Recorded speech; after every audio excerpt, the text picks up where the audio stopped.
नमस्कार, जय हिंद। मैं हूं आपका दोस्त प्रवीण सर। आप सभी लोगों का स्वागत करता हूं टेट वाली क्लास में।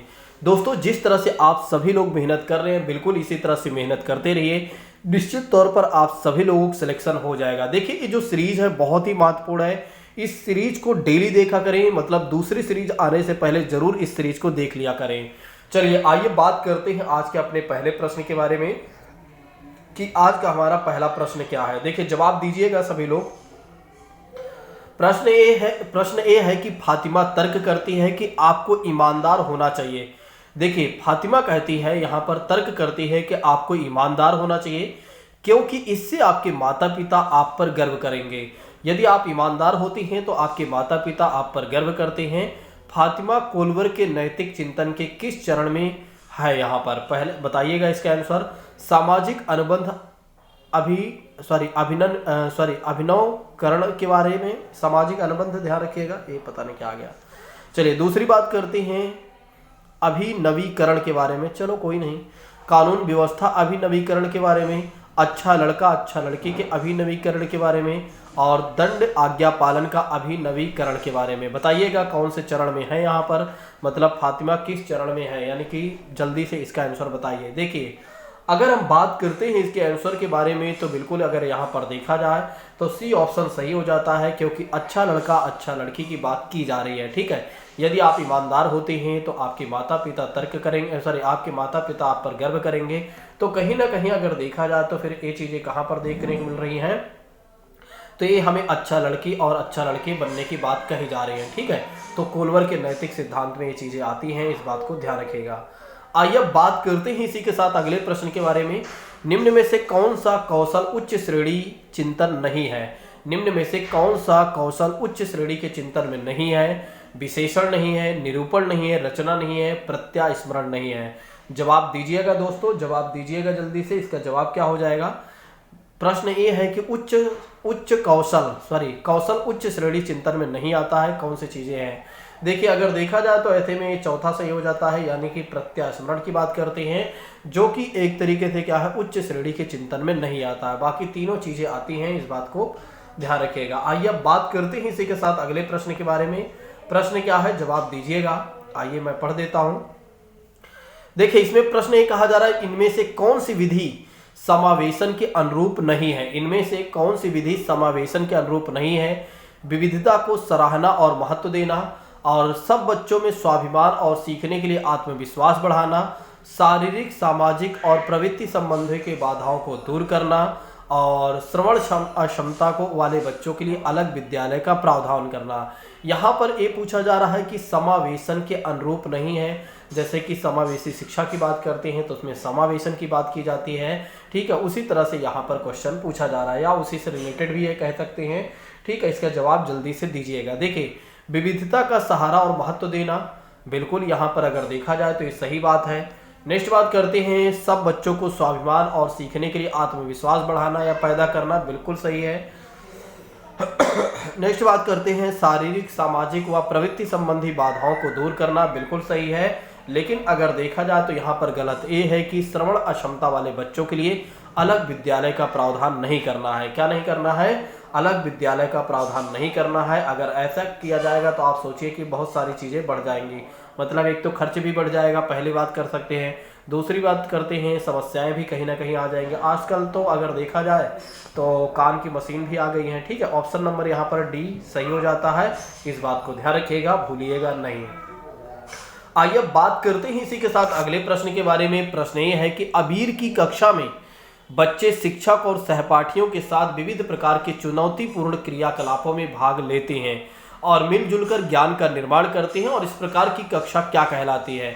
अबीर की कक्षा में बच्चे शिक्षक और सहपाठियों के साथ विविध प्रकार में चुनौतीपूर्ण क्रियाकलापों में भाग लेते हैं। देखिए, अबीर की कक्षा में क्या है, बच्चे शिक्षक और सहपाठी एक साथ मिलकर क्या करते हैं, विविध प्रकार के चुनौतीपूर्ण क्रियाकलाप एक्टिविटी में भाग लेते हैं, मिलजुल कर ज्ञान का निर्माण करते हैं, और इस प्रकार की कक्षा क्या कहलाती है? सामाजिक संरचनावादी, वैयक्तिक संरचनावादी, परंपरागत कक्षा और बहुभाषीय कक्षा। बड़ा ही अच्छा प्रश्न है, जवाब दीजिएगा दोस्तों। क्या हो जाएगा इसका आंसर?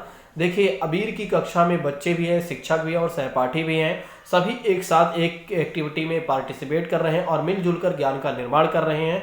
बिल्कुल अगर देखा जाए तो यहाँ पर मिलजुल कर बात की जा रही है, एक साथ मिलकर बात की जा रही है। ऑप्शन नंबर यहाँ पर पहला सही हो जाता है, सामाजिक संरचनावादी कक्षा की बात यहाँ पर की जा रही है। ठीक है, तो इस बात को ध्यान रखिएगा, पहला ऑप्शन यहाँ पर क्या हो जाता है, राइट हो जाता है। अब बात कर लेते हैं कि इसी के साथ अगले प्रश्न के बारे में। निम्न में से कौन सी तकनीक अध्यापन अधिगम प्रक्रिया की गुणवत्ता को नहीं बढ़ाएगी? निम्न में से कौन सी तकनीक अध्यापन अधिगम प्रक्रिया की गुणवत्ता को नहीं बढ़ाएगी?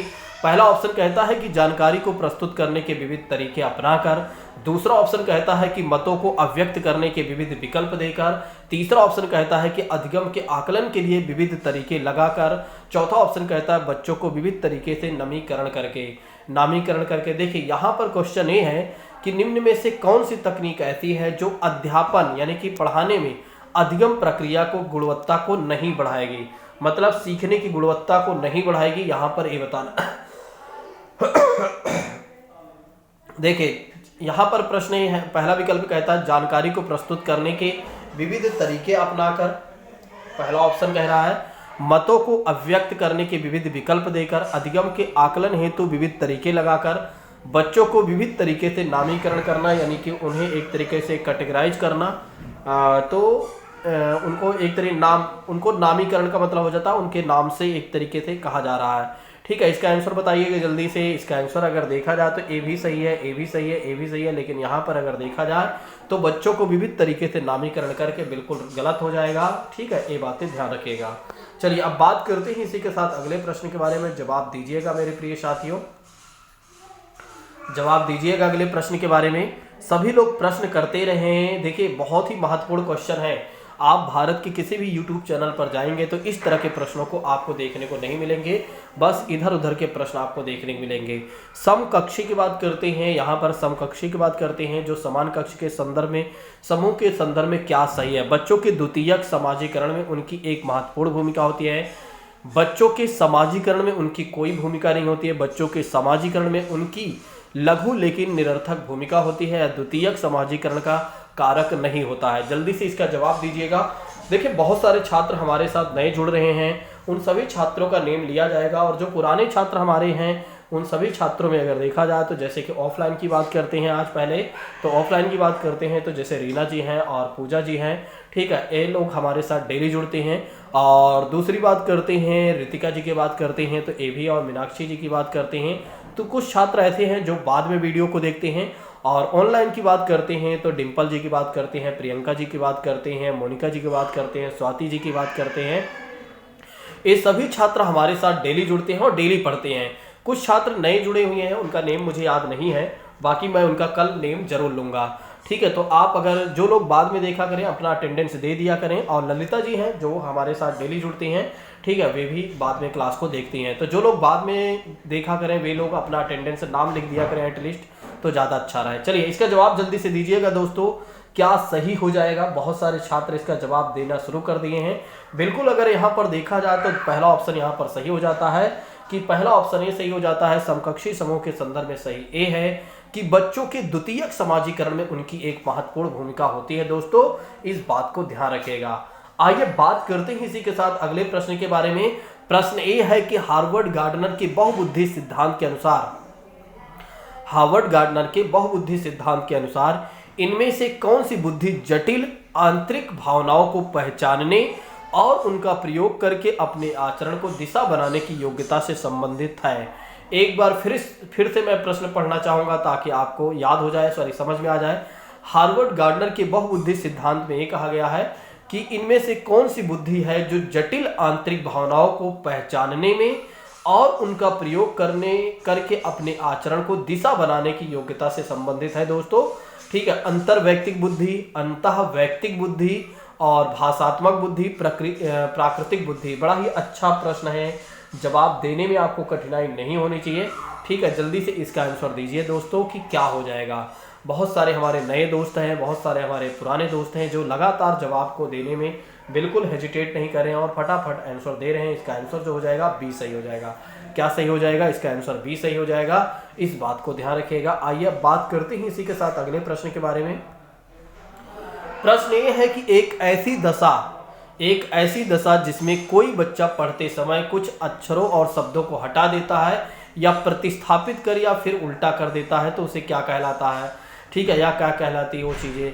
देखिए, एक ऐसी दशा है जिसमें कोई बच्चा पढ़ते समय क्या करता है, कुछ अक्षरों को ही उल्टा कर देता है या शब्दों को ही हटा देता है या उसको प्रतिस्थापित कर देता है। प्रतिस्थापित का मतलब उसके जगह पर कुछ और ला देता है या फिर उल्टा कर देता है। ठीक है, इसे क्या कहा जाएगा, वाचन वैकल्य, स्वलीनता, अधिगम असहायता, अवधान न्यूनता, अति क्रियाशीलता, विकार। बड़ा ही अच्छा प्रश्न है, जवाब दीजिएगा मेरे प्रिय दोस्तों, जवाब दीजिएगा। इसका आंसर क्या हो जाएगा, इसका आंसर क्या हो जाएगा। अगर देखा जाए तो यहाँ पर पहला सही हो जाता है।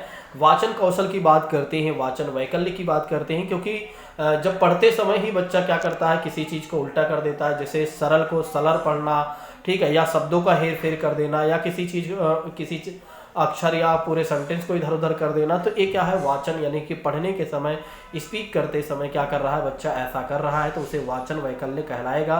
इस बात को ध्यान रखिएगा। इसी के साथ बात करना चाहिए हमें अगले प्रश्न के बारे में, और सभी छात्र हमारे जवाब देंगे, सभी मेरे प्रिय दोस्त जवाब देंगे।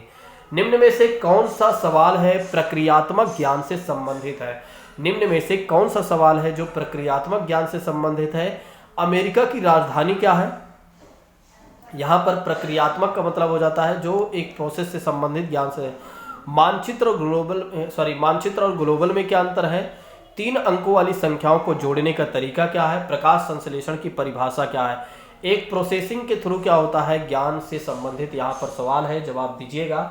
थोड़ा से हो सकता है इसका जवाब देने में कुछ छात्र असहज महसूस करें। ठीक है, जल्दी से इसका आंसर बताइएगा। देखिए, अगर हम बात करते हैं इसके आंसर के बारे में तो 3 अंक। देखिए, अमेरिका की राजधानी ये क्या है, प्रक्रियात्मक नहीं है, ये केवल एक सीधा फैक्ट है। मानचित्र और ग्लोबल में अंतर क्या है, केवल फैक्ट के अनुसार बताया जा सकता है। प्रकाश संश्लेषण बिल्कुल एक तरीके से फैक्ट में, लेकिन 3 अंकों की संख्याओं को जोड़ने का तरीका जो होगा उसको थोड़ा से एक प्रक्रिया, यानी कि एक प्रोसेस से चलकर हमें 3 अंकों की संख्याओं को जोड़ने का तरीका देखना होगा। तो ऑप्शन नंबर जो सी सही हो जाता है, ऑप्शन नंबर जो सी होता है वो बिल्कुल राइट हो जाता है मेरे प्रिय साथियों। इस बात को ध्यान रखिएगा। सोचिए, इस तरह के प्रश्न आप कहीं पर भी देखते होंगे लेकिन आपको देखने नहीं मिलते होंगे। ठीक है, और आप इस तरह के प्रश्नों को देख भी नहीं पाएंगे, क्योंकि एक टेट वाली चैनल एकमात्र ऐसा चैनल है जहां पर इस तरह के प्रश्नों को बहुत अच्छे तरीके से करवाया जा रहा है। जब बच्चे गलतियां करते हैं, देखिए, आप कुछ मत करिए, मैं कहता हूं कि आप हमारे पूरे YouTube चैनल के जितनी भी क्लासेज हैं उनको आप देखते चलिए और जो पढ़ाया जा रहा है उसको पढ़ते चलिए। आप जब पेपर में बैठेंगे तो आपको खुद में खुद एहसास होगा कि वाकई में बहुत अच्छे तरीके से हमें तैयार किया गया था, यानी कि पढ़ाया गया था। ठीक है, यहाँ जो क्वेश्चन आपको करवाए जा रहे हैं इससे बाहर से कुछ नहीं आएगा, क्योंकि 500 क्वेश्चन हमारे पास MCQ वाले जो हैं 500 से ज़्यादा ही हैं, वो है CDP के, और 500 से प्लस अगर देखा जाए तो EVS के हैं। ठीक है, तो EVS की बात करते हैं और CDP की बात करते हैं, तो ये मान के चलिए इसके सारे क्वेश्चन अच्छे से तैयार हो गए हैं। अब हम बात करेंगे किसी दिन हिंदी की पैडागोजी को भी डेली कंप्लीट करेंगे। ठीक है, तो ये मान के चलिए बहुत जल्द हिंदी की पैडागोजी को भी मैं कंप्लीट शुरुआत करने वाला हूँ। इसके बारे में, मतलब इसकी MCQ के बारे में बताइएगा, इसका जवाब दीजिएगा। जब बच्चे गलतियाँ करते हैं तो उन्हें कक्षा में महत्व नहीं देना चाहिए, उन्हें कार्य को बार बार दोहराने के लिए कहना चाहिए, और जब तक वे गलती करना ना छोड़ दें उन्हें कक्षा के एक अलग खंड में बैठा देना चाहिए। शिक्षक को बच्चे के सोचने समझने की प्रक्रिया को समझने के लिए उनके साथ चर्चा करनी चाहिए। बड़ा ही प्यारा प्रश्न है, जवाब दीजिएगा। जब बच्चे गलतियां करते हो तो क्या करना चाहिए, आपको बता दीजिए। देखिए, यहाँ पर उनको महत्व नहीं देना चाहिए, बिल्कुल गलत माना जाएगा। ठीक है, उन्हें कार्य को बार बार दोहराने के लिए कहा जाए, बिल्कुल भी नहीं। उन्हें कक्षा में एक अलग खंड में बैठा देना चाहिए, ये भी नहीं है। बल्कि शिक्षक को बच्चों के सोचने समझने की प्रक्रिया को समझने के लिए उनके साथ चर्चाएं करनी चाहिए। ऑप्शन नंबर यहाँ पर जो डी होता है वो बिल्कुल राइट हो जाता है। ऑप्शन नंबर यहाँ पर जो डी होता है वो बिल्कुल राइट हो जाता है। इस बात को ध्यान रखिएगा, भूलिएगा नहीं। चलिए, अब बात कर लेते हैं इसी के साथ अगले प्रश्न के बारे में। विकास चरणों के संदर्भ में 2 से लेकर 6 वर्ष, विकास चरणों के संदर्भ में 2 से लेकर 6 वर्ष की अवस्था को क्या कहा जाता है। प्रारंभिक बाल्यावस्था, मध्य बाल्यावस्था, शैशवावस्था और किशोरावस्था। अब इसका जवाब तो मत ही गलत करिएगा, इसका जवाब तो गलत मत ही करिएगा। बाकी देखते हैं, अगर जवाब गलत होते हैं तो कोई बात नहीं है। चलिए इसके आंसर के बारे में बात करते हैं। तो इसका आंसर हो जाएगा पहला सही हो जाएगा, इस बात को ध्यान रखिएगा। इसका आंसर जो सही हो जाएगा वो पहला सही हो जाएगा, इस बात को ध्यान रखिएगा।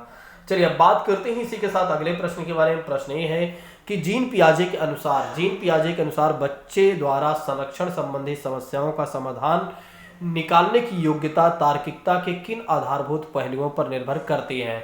जीन पियाजे कहते हैं कि बच्चे द्वारा संरक्षण संबंधी समस्याओं का समाधान निकालने की जो योग्यता होती है तार्किकता के किन आधारभूत पहलुओं पर ये चीजें निर्भर करती हैं। एक तो केंद्रीकरण एवं प्रतिवर्तीयता, दूसरी बात करते हैं क्षतिपूर्ति एवं वर्गीकरण, तीसरी बात करती है विकेंद्रीकरण एवं प्रतिवर्त्या, और चौथी बात करती है सकारात्मक अनुमान और क्रमबद्धता। ठीक है, इसका जवाब जल्दी से दीजिएगा, इसका जवाब जल्दी से दीजिएगा मेरे प्रिय साथियों, इसका जवाब जल्दी से दीजिएगा। चलिए बात करते हैं इसी के आंसर के बारे में, बात करते हैं कि इसका आंसर क्या हो जाएगा दोस्तों।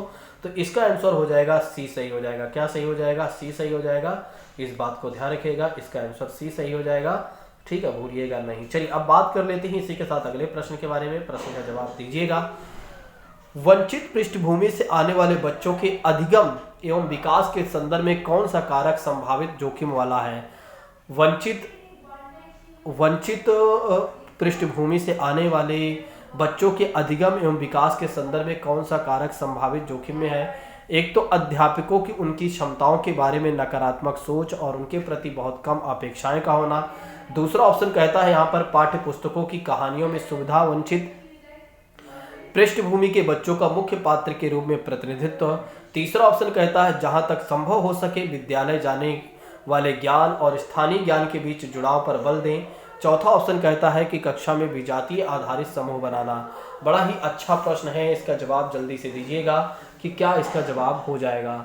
इसका जवाब जल्दी से दीजिएगा कि वंचित पृष्ठभूमि में आने वाले बच्चों के अधिगम एवं विकास के संदर्भ में कौन सा कारक संभावित जोखिम वाला है?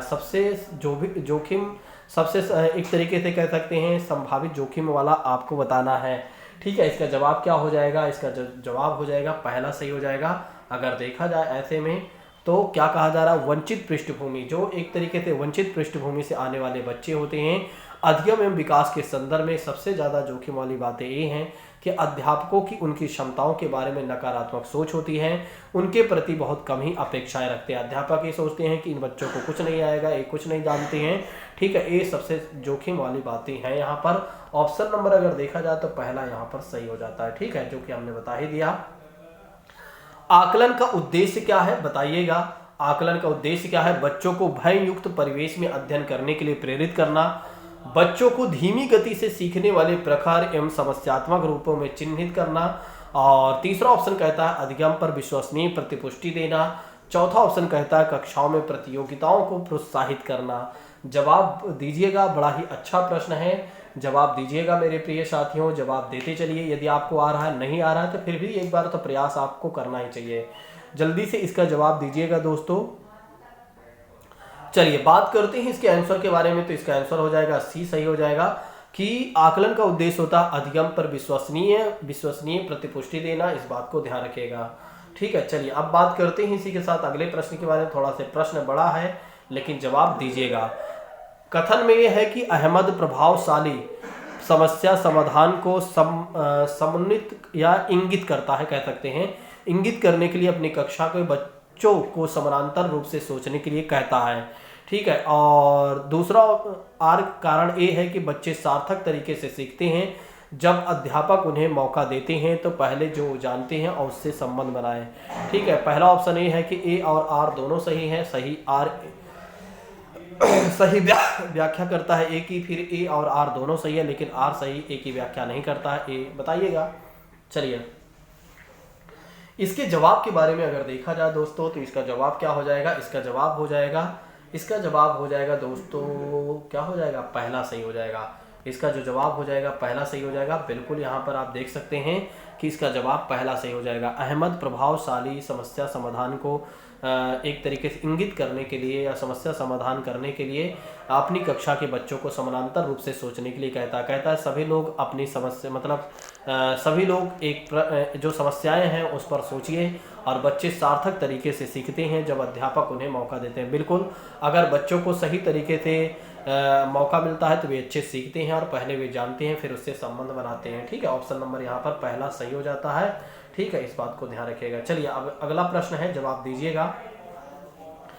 निम्नलिखित में से कौन सा कक्षा में सामाजिक भावात्मक अधिगम को समुन्नत करता है, समुन्नत करता है, यानी कि एक तरीके से कह सकते हैं इंगित करता है।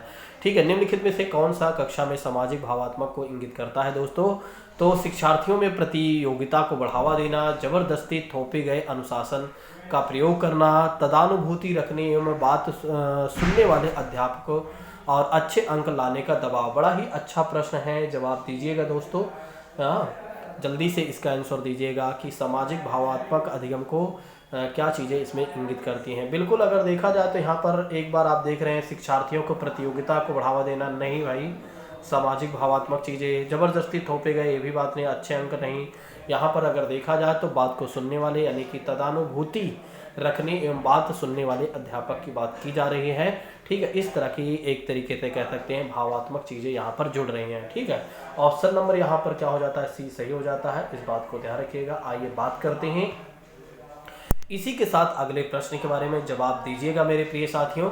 बालक का विकास किन क्षेत्रों में बटा है? बालक का विकास किन क्षेत्रों में बटा है? गामक, मनोवैज्ञानिक, संवेदनात्मक और सामाजिक, शारीरिक, संज्ञानात्मक, आध्यात्मिक और संवेदनात्मक, शारीरिक, संज्ञानात्मक, गामक और सामाजिक, और मनोवैज्ञानिक, शारीरिक, सामाजिक और संवेदनात्मक। जल्दी से इसका जवाब दीजिएगा कि क्या इसका जवाब हो जाएगा। जल्दी से इसका जवाब दीजिएगा मेरे प्रिय साथियों कि इसका जवाब क्या हो जाएगा। देखिए, इसका जवाब बड़ा ही आसान है, अगर आप देते हैं तो बड़ा ही अच्छे तरीके से दे सकते हैं। तो देखिए, अभी इसके बाद ईवीएस के भी क्वेश्चन है, ये मत सोचिए, अभी ईवीएस के भी क्वेश्चन मिलेंगे। इसका ऑप्शन सही हो जाएगा, सी सही हो जाएगा। ठीक है, शारीरिक, संज्ञानात्मक, शारीरिक और संज्ञानात्मक, गामक और सामाजिक, बालक के विकास का क्षेत्र बटा हुआ है, इस बात को ध्यान रखिएगा। चलिए अब बात करते हैं इसी के साथ अगले प्रश्न के बारे में। एक प्रश्न थोड़ा से बड़ा है और जवाब दीजिएगा सोच समझकर। देखिए, प्रश्न ये है कि अपने लंबे, एक बार टाइमिंग, हाँ ठीक है, अपने लंबे मगर कम चौड़े गिलास में नींबू पानी के स्तर की ओर इशारा करते हुए अपनी बहन को चिढ़ाती है। यहाँ पर क्या है? एक लड़की होगी, उसके पास चौड़े मतलब कम चौड़े गिलास में नींबू के पानी है और अपनी इशारा करते हुए मतलब कि अपनी बहन को चिढ़ाती है। उनके पिताजी जो हैं उसे ज़्यादा नींबू पानी दिया है। उसकी बहन किसी भी तरह की प्रतिक्रिया नहीं देती है। जब उसे चिढ़ाया जाता है तो कोई रिस्पॉन्स नहीं करती है, क्योंकि उसने अपने पिता को उसके गिलास से सारा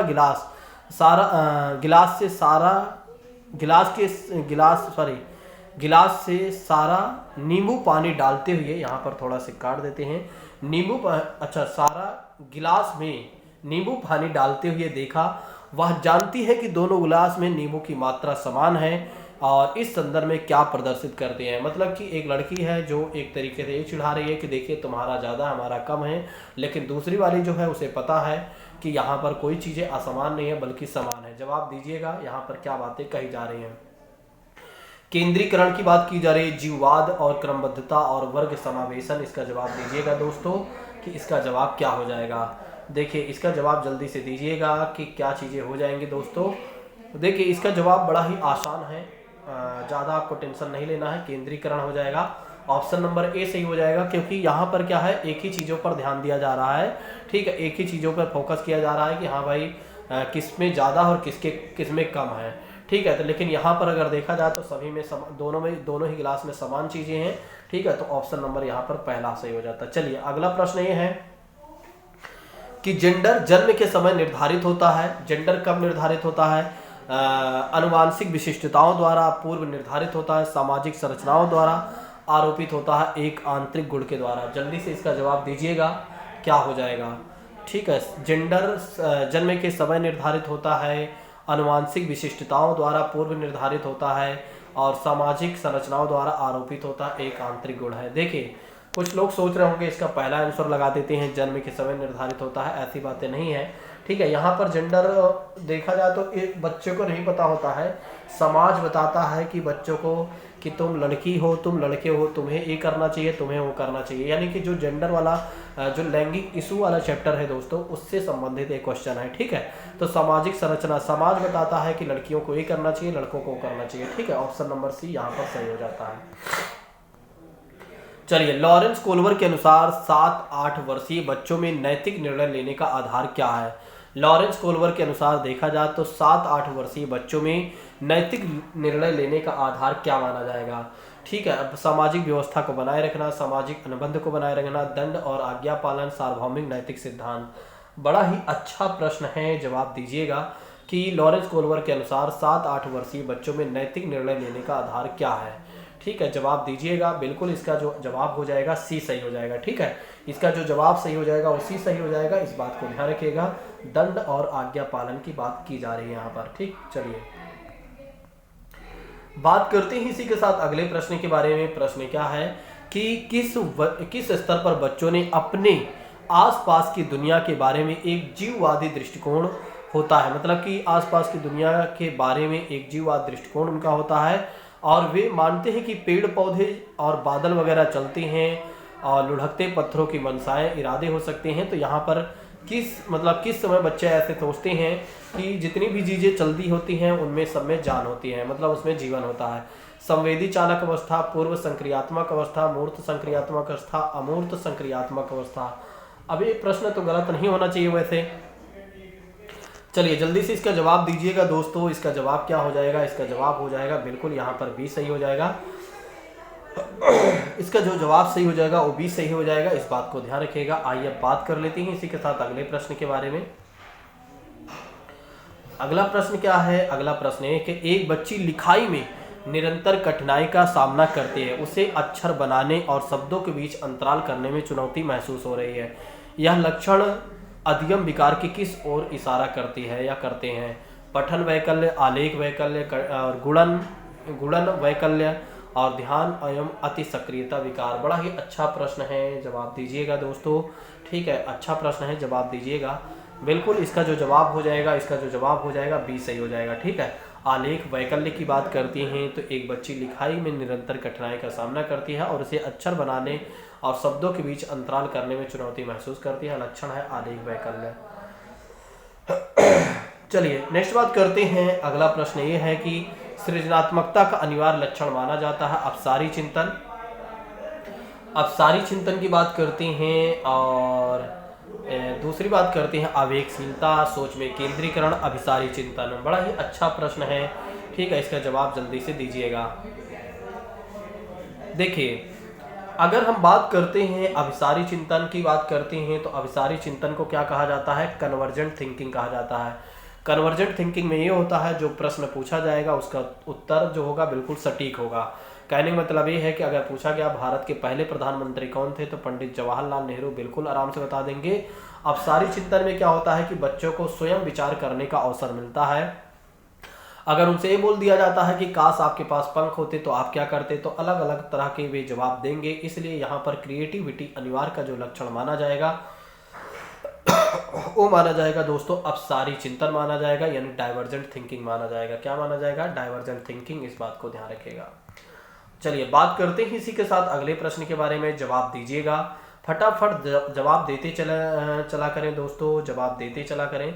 चलिए वाइगोत्स्की के अनुसार बच्चे किस प्रकार से सीखते हैं? प्रतियोगिताओं के द्वारा, साथियों के साथ बातचीत करके, पुरस्कार के लिए प्रयास करके और दंड से बचकर, उद्दीपन प्रतिक्रिया अनुबंधन करके। जवाब दीजिएगा वाइगोत्स्की के अनुसार बच्चे किस प्रकार सीखते हैं? वाइगोत्स्की के अनुसार बच्चे किस प्रकार से सीखते हैं? जवाब दीजिएगा दोस्तों कि इसका जवाब क्या हो जाएगा। ठीक है, इसका जो जवाब हो जाएगा दोस्तों साथियों से बातचीत करके। बिल्कुल यहाँ पर बहुत सारे छात्रों ने अपने आप से लगा दिया। थोड़ा से कोल्ड हुआ है इसलिए बोलने में असहजता हो रही है। ठीक है, बाकी कोई नहीं, क्लासेस तो मैं पूरा करूँगा ही। ठीक है, वाइगोत्स्की के अनुसार बच्चे किस प्रकार सीखते हैं और साथियों के साथ बातचीत करके। देखिए दवाइयाँ वगैरह लिए जा रही हैं और क्या नाम है, जैसे स्टीम वगैरह होता है, भाप वगैरह वो भी लिया जाता है, और मतलब जो घरेलू उपचार और जो बाहरी उपचार है वो दोनों लिया जाता है। लेकिन दरअसल क्या होता है ना, जब कोल्ड होता है ना, तो ऐसा नहीं है कि एक दिन में ही समाप्त हो जाता है। कभी भी आप कितनी भी दवाइयाँ ले लीजिए, कितनी भी चीज़ें आप खा लीजिए, रातों रात कुछ नहीं होता है। कम से कम 1 आवर 2 डेज 3 डेज ये लेता ही है। ठीक है, तो मुझे अभी हुआ है दूसरा दिन, मतलब कि ये मान के चलिए ये दूसरा दिन है। ठीक है, तो दूसरा दिन है, दूसरा या तीसरा दिन है। दूसरा तीसरे दिन में क्या है कि काफ़ी रिलीफ है, और मुझे लगता है कि कल या परसों तक पूरी तरीके से मैं स्वस्थ हो जाऊंगा, जहां तक मुझे ऐसा लगता है। बाकी देखते हैं आगे क्या होता है। ठीक है, तो आगे अगर स्वस्थ हो जाता हूं जल्दी तो और भी क्लासेज प्रोवाइड कराना है, थोड़ा से ज़्यादा रात तक रुक कर काम करना है आप लोगों के लिए, ताकि हमने जो प्रॉमिस किया है वो मैं आपको कंप्लीट करके दूं। ठीक है, लेकिन अभी क्या है कि थोड़ा से कोल्ड होने की वजह से क्या है कि काम करने की जो क्षमताएं हैं वो कहीं ना कहीं कम हो गई हैं, क्योंकि इसमें क्या होता है थोड़ा से बोलना भी पड़ता है, और इसकी वजह से चीज़ें थोड़ा से क्रिटिकल हो जाती हैं। ठीक है, तो आप चिंता मत करिए, आपके पेपर का जो अनाउंसमेंट हो जाएगा, ठीक है, तब उसके पहले ही आपको सारी चीज़ें मिल जाएंगी। ऐसा कोई विषय नहीं होगा जो आपको ना मिले, सारे विषय मैं प्रोवाइड करा दूंगा बहुत अच्छे तरीके से। राजा एक ईवीएस शिक्षक और एक आकलन उपकरण का उपयोग करता है जो विद्यार्थियों के काम के लिखित रूप से, मौखिक रूप से, दृश्य सभी तक घटकों में उपलब्धि मापदंड को रूप से इंगित करता है। शिक्षक किसका उपयोग कर रहा है? रूब्रिक्स की बात करते हैं, चेकलिस्ट की बात करते हैं, दृष्टांत अभिलेख की बात करते हैं, अवलोकन पत्र की बात करते हैं। इसका जवाब हो सकता है बहुत कम छात्र दे पाए। ठीक है, इसका जवाब बहुत कम छात्र दे पाए, लेकिन हाँ, अगर जैसे कई बार उनका एक ट्रिक काम करता है ना कि जो चीज़ें समझ में नहीं आ रही उसी को लगा देते हैं। तो जो चीज़ें समझ में नहीं आ रही है तो कई बार ये वाला भी ट्रिक काम कर जाता है। बिल्कुल, कुछ लोगों ने तो ये पहला ही लगाया है कि इसलिए लगाया क्योंकि हमें ये चीज़ें समझ में नहीं आ रही है, तो एक काम कर लेते हैं, इसी को लगा देते हैं। सही होगा तो ठीक है, नहीं होगा तो कोई बात नहीं। देखिए, रूबिक्स बिल्कुल यही सही भी है। ठीक है, मत सोचिए, बिल्कुल यही सही भी है। अब समझिएगा, जो रूब्रिक होता है ये सामान्य तौर पर एक मैट्रिक या ग्रिड के रूप में एक उपकरण माना जाता है, और छात्रों के मूल्यांकन के लिए इसका यूज किया जाता है। छात्र किस प्रकार के काम करते हैं और ग्रेडिंग के लिए इसका उपयोग किया जाता है, जिसमें अगर देखा जाए तो विभिन्न विषयों के मूल्यांकन के लिए मापदंड निर्धारित करता है। तो कह सकते हैं मूल्यांकन का इसमें यूज किया जाता है, विभिन्न प्रकार के विषयों को शामिल किया जाता है। ठीक है, इसमें आप देख रहे हैं कई चीज़ों को शामिल किया गया है। तो यह एक प्रकार का मूल्यांकन का मापदंड है, या ग्रेडिंग या का एक उपकरण, या मैट्रिक्स का, कुछ भी कह सकते हैं, तीनों बातें एक ही हैं। ठीक है, चलिए अब बात करते हैं इसी के साथ अगले प्रश्न के बारे में। जवाब दीजिएगा दोस्तों। जो भोजन हम खाते हैं उसका शरीर के अंदर क्या होता है? कक्षा 5 के विद्यार्थियों को से इस विषय पर चर्चा करने के लिए शिक्षक ने कहा कि शिक्षक का उद्देश्य क्या है।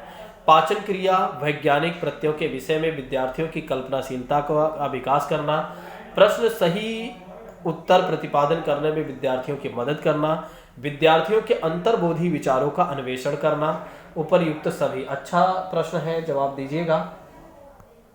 देखिए, प्रश्न ये है कि जो भोजन हम खाते हैं उसका शरीर के अंदर क्या होता है, मतलब जब शरीर में जाता है तो क्या होता है। कक्षा 5 के विद्यार्थी इस विषय पर चर्चा कर रहे हैं और शिक्षक ने कहा कि इसका क्या उद्देश्य हो सकता है। ठीक है, तो इसका उद्देश्य अगर देखा जाए तो बच्चों में क्या पैदा करना है, बच्चों में अगर देखा जाए तो अंतर्बोधि विचारों का अन्वेषण करना है। ठीक है, तो ऑप्शन नंबर यहाँ पर तीसरा सही हो जाता है। इस बात को ध्यान रखिएगा मेरे प्रिय साथियों। चलिए अब बात करते हैं इसी के साथ अगले प्रश्न के बारे में। निम्न में से कौन सी विधि प्राथमिक कक्षाओं यानी ईवीएस की समझ के लिए सबसे उपयुक्त है?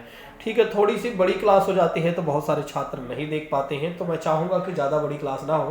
35 मिनट ठीक है, 35 से 30-35 मिनट, ठीक, तो 35 मिनट हो जाने दीजिए, फिर इसको ख़त्म करते हैं। निम्न में से कौन सी विधि प्राथमिक कक्षाओं यानी ईवीएस की समझ के लिए उपयुक्त है? व्याख्यान विधि, चौक टॉक विधि, और जांच पड़ताल आधारित विधि, जगमग पद्धति। चलिए इसका जवाब दीजिएगा मेरे प्रिय साथियों कि इसका जवाब क्या हो जाएगा। इसका जवाब क्या हो जाएगा, जल्दी से जवाब दीजिएगा। इसका जो जवाब हो जाएगा, जांच आधारित की बात की जा रही है, ऑप्शन नंबर जो तीसरा है बिल्कुल राइट है दोस्तों, इस बात को ध्यान रखिएगा। चलिए एक दो प्रश्न और कर लेते हैं। इनमें से क्या पर्यावरण अध्ययन का भाग है? विज्ञान, सामाजिक विज्ञान और पर्यावरण शिक्षा से संबंधित मुद्दों और सरोकार, पर्यावरण शिक्षण की अवधारणाएं, सामाजिक विज्ञान के मुद्दे और सरोकार, सामाजिक असमानता से संबंधित मुद्दे और सरोकार। प्रश्न अच्छा है, जवाब दीजिएगा। प्रश्न अच्छा है, जवाब दीजिएगा दोस्तों। देखिए इसका जो जवाब हो जाएगा पर्यावरण में अगर देखा जाए तो कल ही हमने बताया था पहला सही, ठीक है, यही हमने बताया था, विज्ञान, सामाजिक विज्ञान, पर्यावरण शिक्षा से संबंधित मुद्दों से संबंधित है। चलिए ये होगा आज का लास्ट प्रश्न। प्रश्न ये है कि ईवीएस को सीखने को मजबूत करने के लिए आकलन का ध्यान केंद्रित होना चाहिए। सीखने के लिए, सीखने पर, सीखने के रूप में सीखने पर और अनौपचारिक सीखने पर। जवाब दीजिएगा मेरे प्रिय साथियों, इसका जवाब क्या हो जाएगा दोस्तों? तो इसका जो जवाब हो जाएगा, इसका जो जवाब हो जाएगा दोस्तों, अगर देखा जाए तो ए सही है, ठीक है। तो ईवीएस को सीखने में अगर देखा जाए तो क्या हो जाता है, ईवीएस के सीखने को मजबूत करने के लिए आकलन का ध्यान केंद्रित होना चाहिए, वो होना चाहिए सीखने के लिए। ये वाला प्रश्न अभी हमसे एक छात्र ने पूछा भी था और इसका ऑप्शन यही सही है, ठीक है। इसके पहले भी उनका क्वेश्चन आया था और उसका भी जवाब हमने दे दिया है। यदि आप लोगों को क्लास बेहतर लगी हो या बातें कुछ ना कुछ तो अच्छी लगी हुई होंगी, या तो मेरी क्लासेज अच्छी लगी होंगी या कंटेंट अच्छा लगा हो, जो भी चीज़ें आपको अच्छी लगी हो उसके हिसाब से आप कमेंट और लाइक कर दीजिएगा। बाकी थैंक यू सो मच। जय हिंद दोस्तों, take care all of you. मिलते हैं अगली क्लास में, ठीक है। आज हमारी 10 बजे से एक क्लास और है, वो क्लास है हमारी सीडीपी की। जब हमने तीसरी वीडियो क्रिएट किया था उससे बीच में कट गया था, तो उसका आधा पार्ट जो है आज लॉन्च हो जाएगा, मतलब ही अपलोड हो गई है, ठीक है। तो उसको 10 बजे आप देख लीजिएगा, ठीक। चलिए बात करते हैं, ख़त्म करते हैं। Thank you so much. जय हिंद दोस्तों।